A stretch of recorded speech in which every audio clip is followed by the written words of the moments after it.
That is the Banshees. The song is called The City. Freaking love that song. Can't wait till St. Patty's Day. Welcome back to Beagle Eye Visions, everybody. Oh, wrong button. Welcome back. Welcome back. Let me turn this fan off in case it seems like a little bit too loud. It's the middle of winter right now, so we got the furnace. The wood stove is going and the fan is on. But welcome back to Beagle Eye Visions. I'm so excited. This book is phenomenal, so I'm just going to stick to the notes. I have somebody waiting on me to go sail at the Sea of Thieves, and this is a Sea of Thieves book review. So I'm ready to, as soon as I get done with the book review, I'm going to upload and go straight to the seas. I'm very excited. Looking forward to it. So this is another book. Another amazing book written by Chris Alcock. This guy is a phenomenal writer. He does an amazing job writing these books, and they are definitely worth at least one read-through, even if you are not a fan of the game. I gotta give a shout-out to Chris Alcock. Shout out to Chris Alcock and Sea of Thieves, the creators of Sea of Thieves. You guys are amazing. You guys are doing an awesome job. Thank you guys so much for this phenomenal game. Let me switch the music up, because I know I'm going to get slashed with copyright with that song. But it's okay. We're gonna play some blues and corduroys. So, Sea of Thieves is a phenomenal game. I need to record a review of the game, but I was kind of waiting until I got to 1,000 hours, and you know, like, people really don't watch these reviews. I don't know if I'm just not entertaining, or if it's probably because I'm too ugly. You know, I don't know. I haven't been able to figure it out. But, so I really want to, I probably will end up doing a Sea of Thieves review.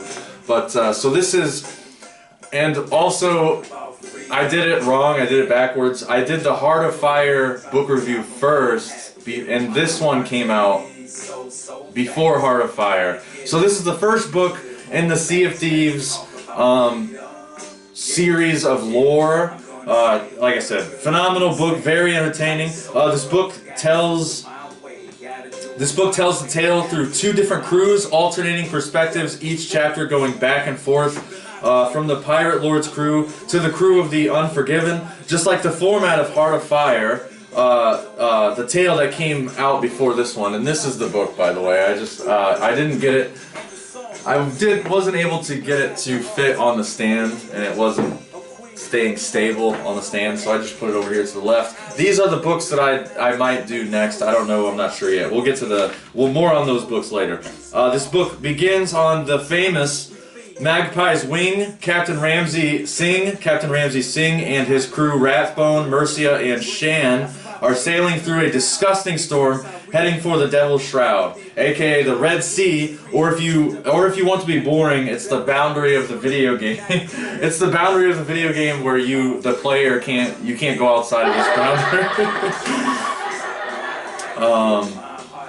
It's where no player can go, the boundary. The crew miraculously they make it to land. To eat and dry out because they're soaked through the storm. You know, they're sailing through the storm. If you ever sail through the storm, you know exactly what I'm talking about. Not one of the pirates know where they are. The once familiar constellations have changed for unknown skies. After the treacherous waters, it seems they made it out of the Devil's Shroud, but into the fire. And then Chapter 2, Larina, I hope I'm pronouncing all these names correctly, by the way. Larina is a fierce pirate with a robust love of grog. Even Sassy the Sasquatch would appreciate Larina. She wakes up in a random tavern after a booze snooze on a bench. Disoriented from the fight the night before, she swiftly realizes her body is intact and in need of more grog and more gold, and gold for grog. She takes notice of a note on a bench she was sleeping on, pulling the knife out of the parchment to read the note. And all the note says is, seek Athena's fortune. I'm going to do my best not to fanboy over the quality of the writing, but this man's writing, it just builds atmosphere almost as well as Lovecraft. It's so freaking good. Let me give another shout out, because Chris Alcock, great man. He knows what he's doing when he's putting pen to paper. Larina arched an eyebrow. Here's an example of the writing. Larina arched an eyebrow Was this a negotiation? That's a long and very interesting tale, she replied, cautiously, inviting herself fully into the kitchen to take a seat upon a slightly wobbly stool. The sort that would amuse your customers for months, I'm sure. Unfortunately, I'm so hungry I'll probably keel over halfway through telling it. The barkeep scratched his bristled cheeks for a moment, then nodded. Fair is fair, a good meal in exchange for a good story. He bustled through the cupboards momentarily until he located a second plate, chipped and rather faded, and while Lorena's eyes roved eagerly over the contents of the sizzling pan, she began to weave her tale for the barkeep, page 25. And, you know, I'm like cold and I'm drinking I'm drinking caffeine, so I had my Shatner-esque pauses. I didn't read that very well at all. But, you know, when you have the book and and you have your own imagination and you have silence, you know, you got your atmosphere, maybe a cup of hot cocoa, a cup of hot coffee, and you're just reading the book, it just produces an image for your imagination so easily. Like your imagination can sort of direct this image, and it just your brain just naturally fills up with these very vivid images, especially if you play the game, because then you've spent time in the taverns, you've spent time in the shops, you already know what they look like, so then you play the game and then come back and read this book, and then it's got the descriptions, you know, like scratched his bristled cheek, you know, a good meal in exchange for a good story. He through the cupboards, he located a plate. It was chipped and rather faded. You know, all of these things are items that you would find in the Sea of Thieves game, and it solidifies it in your imagination. But it's not a video game; it's your imagination. So when I was reading the book, I just pictured like me inside of a tavern. You know, like, so not animated, right? Me as a human being in 3-dimension reality in a tavern, like looking and grabbing this chips plate. It's just, I freaking love it, and now I'm fanboying over the writing, and I said I was gonna try not to. But so the chapter ends with Lorena having a full belly and meets a new crew that happens to be the crew happens to be shorthanded. So they're shorthanded one person. So Lorena ends up joining their ranks, and you know, this is like, she's at the island. This is kind of like Fallout Bethesda writing, where she's already at the outpost, and she's at this specific outpost, and at this specific outpost there just happens to be a crew that's short one person. You know, it's like, it's all kind of like, really, but that is kind of what happens in Sea of Thieves. You know, it's in the video game world, that is what happens. In the Fallout TV show, which is based in 3-dimensional reality, there's just things that just happen miraculously. Like, don't even get me started on the Fallout TV. It's horrible writing, horrible writing. It shouldn't even, honestly, it shouldn't even be compared to this masterpiece of a book. But anyways, chapter 3, freaking God, the Fallout TV show is such trash. Oh my gosh. I don't even have a sound for, that's, whatever. Back to quality writing. Back to a book that has quality writing. Okay, so chapter 3, Ramsey. I didn't take too many notes on chapter 3 because it reveals a huge plot point slash spoiler, especially if you play the game and if you've played through the Tall Tales. It's foreshadowing a bit of foreshadowing of a backstabbing scumbag. So if you've played through the Sea of Thieves, Shores of Gold, Tall Tales, you know what's coming. For everyone else's sake, I'm going to keep it mysterious. Chapter 4, back to Lorena at an outpost. These pages in chapter 4 had me laughing out loud. I was literally like, like holding my gut and laughing. The way the writing is, it's just so freaking good. Lorena enters Wilbur's tool shop, a very simple shack that looks like it belongs at Skatopia. And if you're a Skatopian, you know exactly what I'm talking about. Call Wilbur's tool shop Shack-Toe, right? You can call it Shack-Toe, or the embassy. Then Wilbur pulls out a blunderbuss and slaps it on the table. He just pulls out a blunderbuss, like it just slaps it on the table. After showing off various weapons, it just makes me think of the ammunition guy. Like, hold on, let me go. makes me think of the ammunition guy from San Andreas.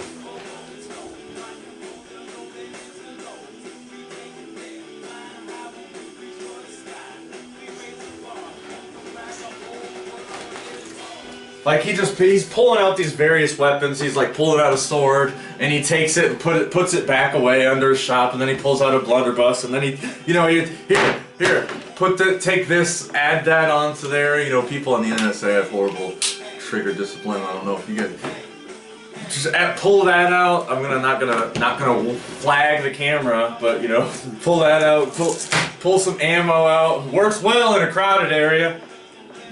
Take it, hold it. Love it. You know, since we're talking about video games, when you read this book, you'll think of GTA San Andreas too. Take it, hold it, love it. I was dying. Lorena chooses her weapons and is off to meet the crew of the Unforgiven, which is actually, you know, shout out to the Unforgiven. I actually kind of like that name. I think it's a badass pirate name, badass ship name. The choice of the Unforgiven, the choice of the professional. The Unforgiven is under Captain Adelhyde's authority. We meet the captain, but the chapter is over before we get any real insight to what type of pirate Captain Adelhyde is. Up to this point, we don't know if anybody in the crew has any principles, but this is the point of the book where your curiosity is brewing. You have you're getting a feel for the characters. You're getting to know the characters. There is some conflict brewing. You know, it's creating anticipation, creating anticipation. You're wondering what's going to happen next.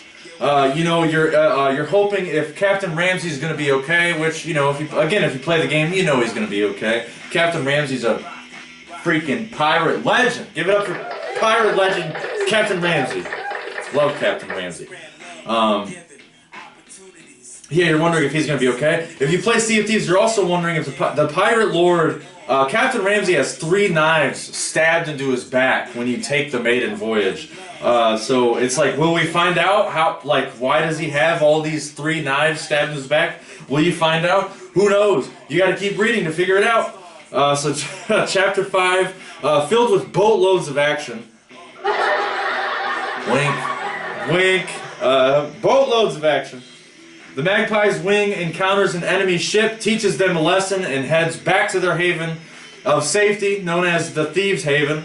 The chapter ends with a sad event, but I am not spoiling it until the end of the review. This chapter is very entertaining, and the way the author describes the action, I believe he plays the game. He has to play the game. I think I looked it up. It says he developed the game. I swear he plays it on a daily basis. And if he doesn't, you know, Chris Alcock, why aren't you playing this game? It's an amazing game. I want to see you on the seas, Chris Alcock. This chapter is very entertaining. I believe he plays the game. It's flawless. The way he encapsulates the energy of the game, it's freaking. It's so perfect. Oh my gosh, it's so good. Even the description of the Sea of Thieves that a character gives is so freaking genius. This description is so good. Mercia shot him a withering look. Even you must have noticed it by now. This place works differently. Just little things, like how much faster injuries seem to heal out here. They all knew what she meant, of course. Shan had slipped on some of the rocks and fallen almost 20 feet on their last excursion. Almost 20 feet! Can you imagine that? That's like if I fell off the roof of the house that I live in right now. That's 20, dude, that's a pretty far drop on their last excursion. He had gained a few bumps and scratches to show for it, but by the time they got back to the ship, he was back to his old self. A hearty meal, even something as simple as a banana, seemed to lift everyone's spirits. That was directly off of page 71. I'm going to slow up on notes here. In my mind, this book is extremely underrated, so I'm not going to mention every event that happens. You guys have to read the book. Buy the book. I bought this book for what? $7, and then I used, because I searched through Bing, the Bing search engine. If you go to Bing, and you can sign up for like a loyalty program, absolutely free. Just put in your email, get a password, create an account, and the more you search using Bing on your phone and on your computer, the more you search, the more points you get, and then you can build up enough points to get an Amazon gift card. So that's what I did. I basically paid like $2 for this book. There is no excuse. And it's for free. You can find the PDF for absolutely free. There's multiple ways you can read this book if you really want to. Be sure to check it out. There's no excuse. We live in a time of overwhelming amount of information. Everybody should be reading books on a daily basis. Read it on the toilet every time you go take a poop. Read it every time you're waiting for somebody to pick up your sibling from work, or you're picking up your mom from getting her prescriptions. You're waiting for your mom's prescriptions. Read a book. Download a freaking book and put it on your freaking phone. It's not that hard. It takes no energy. Jesus. People still aren't reading books, man. But anyways, with my boomer rants when I push up my boomer glasses. Yeah, I'm not going to mention every event that happens. The crew of the Magpie's Wing made it home, right? They make it back to the famous Thieves Haven. After Chapter 5's events, they take all their loot and they stash it on the island. They stash it on Thieves Haven. They bury it. They get their maps out. They put their maps. They bring the maps of the buried chest back on their ship. And then, guess what? Here's where the spoiler dance happens. That was kind of fun. I'm gonna do it again. Okay, so spoilers. If you haven't read the book, this is huge spoilers. Go read the freaking book, download it, it's on I got literally, sometimes Amazon Kindle, they'll put these Sea of Thieves books for free. They rotate them, so you can get Sea of Thieves comic books absolutely free. I downloaded the Kindle version of this book for absolutely free. I didn't have to spend any money on it. That's because of, I don't know, Amazon is just awesome and nice like that. That's like, actually kind of shocking that Amazon just kind of lets you download free books every now and again.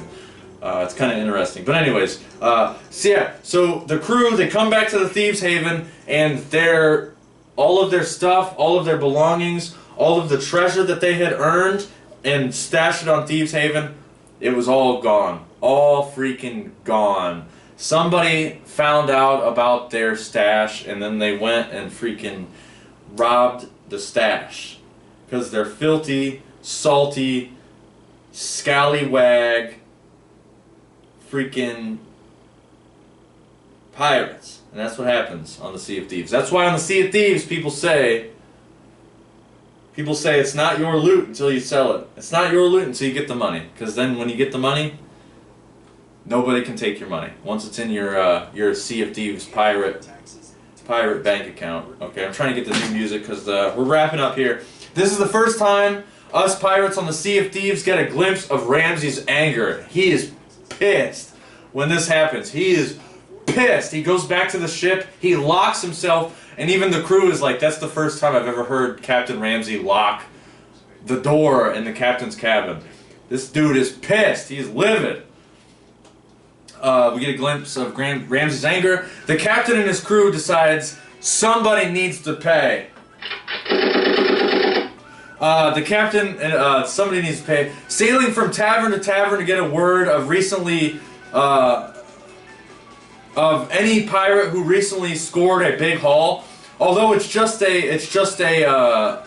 cover story to keep the antsy pirates on the ship calm, because they're like, we want to go, they're like, we want to launch cannons and shoot guns and find out who did this. And Ramsey's like, no, he's very meticulous. He's very reflective, and he's got the bigger picture in his mind, So although it's just a cover story to keep the antsy pirates calm, Ramsey tells his tale. Ramsey tells a tale that encapsulates why I love the Sea of Thieves so much. And I'm gonna pause this song so that way we can restart it at the end of the book review. I freaking love this song; it gets me so fired up. So Ramsey tells a tale that encapsulates why I love the Sea of Thieves so much. Dang it! I just watered this bamboo, and now I got water on my book. Do not get water on your books. That's not how you treat books correctly at all, by the way. So I'm going to read this story of what Captain Ramsey says, and I'm getting so fired up to go sail. Ramsey paused, took a deep swig from a mostly empty bottle Mercia hadn't even realized he was holding before continuing. When I was very small, my father told me a story about a village. A magic village that only appeared in our world for one day every 100 years. Whenever it appeared, the people in that village wouldn't have aged a day. Just them and their village, contented, as the rest of the world happened by. And you hoped the Sea of Thieves could be that village, Mercia said sympathetically. Ramsey nodded. Somewhere that the pirate life could always exist. Even if the rest of the world fell under rule of law and people forgot what it meant to be free. Now we finally have that place, and what are we doing? Wasting time and supplies on petty squabbles. Stealing from one another when there's still so much to see and do. Although, he took a deep draught from his bottle and wiped his lips on the back of his sleeve. Looking at Mercia slyly. Hey, Sly! Sly, that's my gamer tag.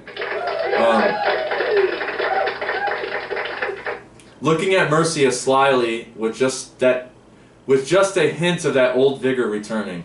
There is one way this place is much like that village. You've noticed it too, even if you won't admit as much. Mercia groaned. Please, Cap Ramsey, not this again. She threw up her hands in exasperation. Yes, I'll admit, I've heard some strange tales in recent months, and yes, we've all encountered things that are hard to explain. That doesn't mean we have to start believing in magic? Ramsey pressed, earning an exasperated sigh. Well, if it isn't magic, I can think of no one better suited to find out what it is than you. Mercia, with your books, your brains, and your natural philosophy. So I could continue to read that. This book is so freaking good. I was rereading it on the bus yesterday because I had to take the bus to work, and it freaking, God, I hate taking the bus to work. It sucks. But anyways, so the writing is so good. It's so freaking good. Oh my gosh, so freaking good. Okay, but anyways, before I start that, I'm gonna restart that again. So that is why I love Sea of Thieves so much. That was directly from page 89. So I'm probably gonna end up taking a break for the month of March. That way I can enjoy, I can enjoy St. Patty's Day. It's one of my favorite holidays on the planet ever. St. Patty's Day is so it's the best freaking holiday. Best freaking holiday ever. Shout out to St. Patty's Day. Anyways, I need to stop spamming that. Okay, so yeah, I'm gonna take a break for the month of March, and like I said, after doing book reviews for over 2 years in a row, having a new book every first of the month for over 2 years in a row, and I still only have I don't even have 260 subscribers. It just goes to show what people care about, and it really frustrates me, so I think I should take a break, and then taking a break I'll be able to play some more video games and catch up on the Sega Genesis collection, on some of the grinding series that I've kind of been neglecting because just work and life and all that stuff. So I'll be able to stream on Twitch and stream more video games on the YouTube channel, but I will take a break. I won't be reading. I'll still be reading. Well, I still need to finish the Trivium, and I still need to finish my aunt's book, Aunt Paula Davis's. What is that book called? The My series? I always forget the name of her book because she had a different name when she published it, and then she put all of her books together into one ginormous Lord of the Rings freaking trilogy, over 1,000 books, over 1,000 pages in one book, and then she changed the title. But anyways, so I will still be reading books. Of course, I'm always reading books, and I still keep ordering books too, right? I just had a new book delivered, so it's a fiction book. I'm looking forward to doing that.